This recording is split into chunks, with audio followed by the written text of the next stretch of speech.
Welcome to your first look. It is Anaheim 1, and it's brought to you by 60 Helmets. We are right outside of Angel Stadium. The Big A is behind us, and we are ready to drop the gate on 2024 Monster Energy AMA Supercross. Well, today, of course, was the usual preseason press conference. A lot of riders, a lot of team managers, and a lot of kind of nothing said. Everyone's feeling good about their bike, feeling good about things going into the season. But Mitch, a lot of people on that stage today, 15 different riders, but not all 15 of them are going to leave here happy tomorrow night. Kind of an interesting dynamic with how deep this field is and how many riders we saw on the stage today. Yeah, like you mentioned, 5 of those guys aren't going to be in the top 10, so it's going to be interesting to see how it plays out. We've got multi-time champions up there, 250 Supercross champions, rookies. Jorge Prado is in the mix, multi-time MXGP champion and MX2 and MXGP. Like you said, there's a lot of, I'm feeling good, I had a good offseason, bike's feeling good, but the real test is going to be tomorrow. Like, everybody, you can't win the championship tomorrow, but there's guys that could crash, could lose it away. So it's going to be interesting to see, how tomorrow goes and then who rebounds for round 2, either if they continue to keep the ball rolling or if they continue to fix their mistakes from tomorrow. So, yeah, a lot of talk. There's a lot of storylines to follow between the 450 class, and we didn't even get to the 250 class yet, so. I know, there's a lot of storylines for sure, and the old adage is you can't win the title at Anaheim 1, but you can certainly lose it, and we did get to see a little bit of action on track here today, Aaron. Guys went out there, the 250 guys went out first, they did a couple sessions, 450 guys as well. What are you kind of seeing out there so far from both classes and what the track looks like?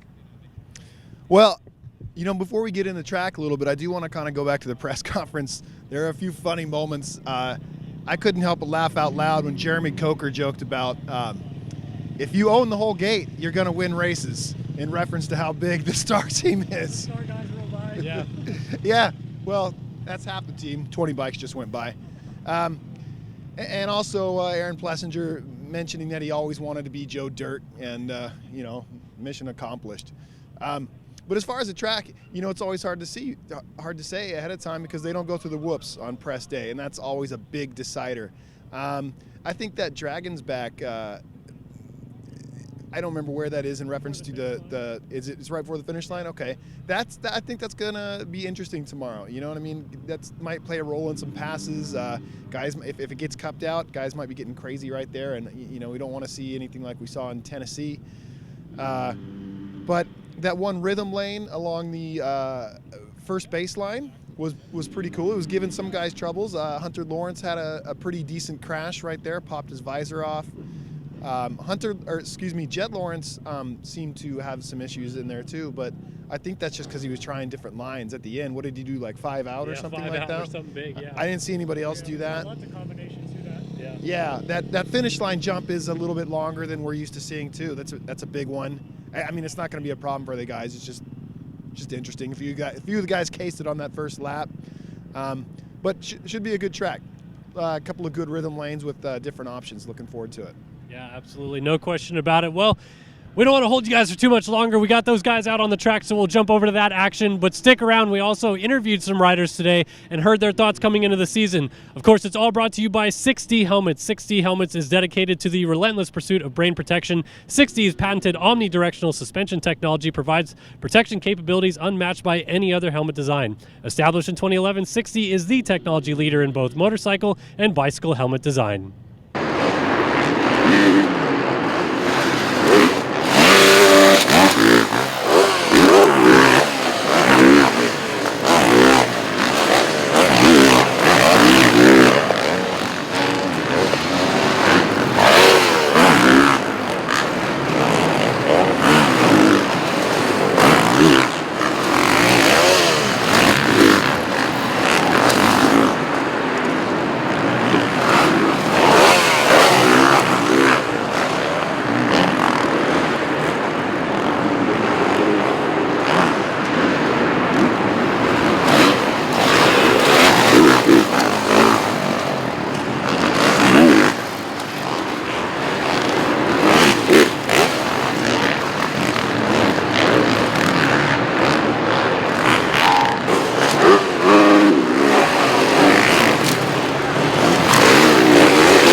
I mean, like everyone, it's difficult today to give a expectation. The field is insanely strong and so many good riders. I think is who walked the best this winter and what bike feels the best in gnarly conditions. So it's gonna be, I don't know. Honestly, we see tomorrow. But for me, obviously, my program came very late in the winter, so.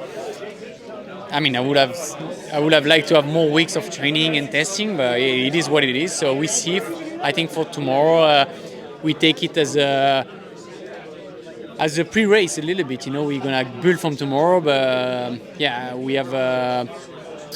We're in a good spot, but I think we can improve more in the next couple of weeks. As of now, it's not a concern.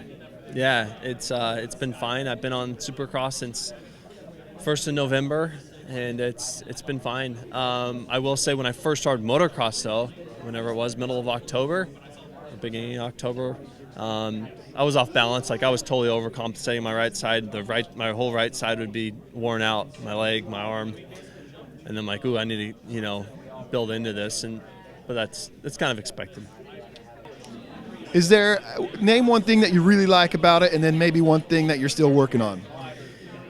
Great question. Yeah, the bike is really good. It's the same setup I had last year. We changed some suspension components, some geometry a little bit, but all in all, man, I don't really have, it'll sound biased. I don't have anything negative to say about my bike, but I'm really comfortable on my bike right now. It's working really well.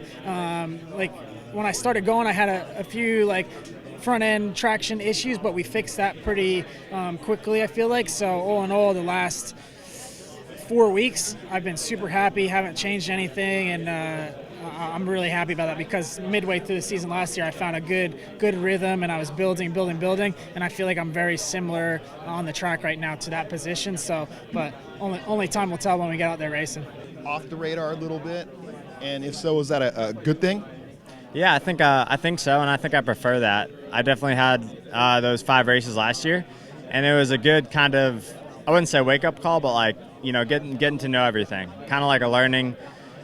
I just jumped in there, I figured I'm not doing anything else, so I might as well. I've been riding the 450 all off season, and might as well jump in there and learn something, So you can't really replace anything except you can't replace the racing with anything else. So you jumped in there and learned a lot, learned the new riders class, and just the track conditions are different, the longer main event, so it was all good stuff, and now I can kind of fall back on that on my first full year.